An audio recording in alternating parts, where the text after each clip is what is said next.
Hey guys, Scott here. Finally in the new place with internet. I've been waiting for internet for a long time, so I'm glad I actually have it. It might cut off again soon because construction and stuff like that, but hopefully not.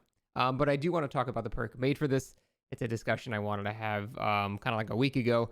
Seeing Twitter and Reddit and all the forums and all of the responses to it, it does seem to be perceived as being insanely strong.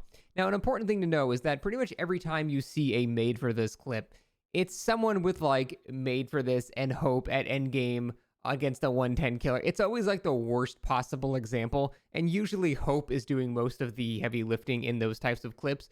But I am not going to pretend that 3% movement speed, in addition to the endurance effect it grants, is not extremely strong. I was definitely worried about this perk a lot. So the question is, did it end up actually being too strong? Because it has just been recently seen by the devs that they have no intentions of changing it. And I guarantee the reason that is because they look at escape rates and they look at made for this and go, the guy with made for this is escaping less. It's not OP. Not realizing that the guy with made for this is the one that wants to be chased. And even if he's the only person that get hooked or that gets hooked that game, he's going to be dying because he's the one getting chased. So that is one of the false equivalencies they do quite a bit when it comes to perks and analyzing the data off of it. Perks that are very chase oriented, like they did this with Object of Obsession. I'm not sure if you guys remember Almo's classic. It's not a terribly effective perk because the data showed that people with Object died a lot. Yeah, no shit, they died a lot. The killer could see them. The problem is it took the killer the entire game to down them. So, that data is not very useful. But me personally, I think anecdotal evidence is really mostly what we have to go off of here. Personally, did I feel like made for this so far has been too strong? And to me, it really depends on who you ask.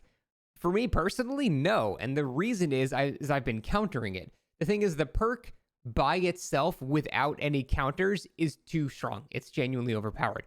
However, most killers have some type of exhaustion add-on, or most killers have the ability to run a perk like Fearmonger or something that enables you to do this. The problem is, it's going to come down to who you ask. A player that doesn't have every single perk unlocked, or a player that doesn't have unlimited, green add-ons like it is on Singularity, is not going to be able to apply Exhausted all the time. And to them, the perk is going to be wildly strong. To me, I have not even noticed it because, like I said, I was so scared of the perk. I've just been running exhaustion add-ons or perks every single game. No one's even used it, so I don't care about it at all. But it doesn't mean that everyone is going to be able to run the same build that counters it every time. So shouldn't that by definition mean it's too strong? Probably. Anecdotally, I don't care about it because I've been using exhaustion add-ons, but that doesn't necessarily mean it's fair. I do still think it's a tad too strong. 3% movement speed by itself is very significant for the only downside of just simply being injured. And then the endurance effect on top of that is insanely strong when you complete a heal. Like, I don't understand why it's basically just two perks. So the overall discussion, is it actually too strong?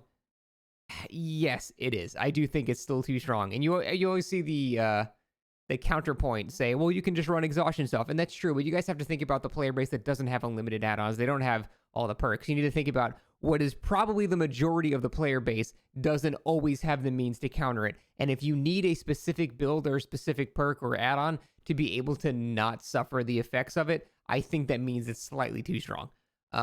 Just kind of like how Dead Hard was and things like that. So I think, yeah, it's still a little too strong.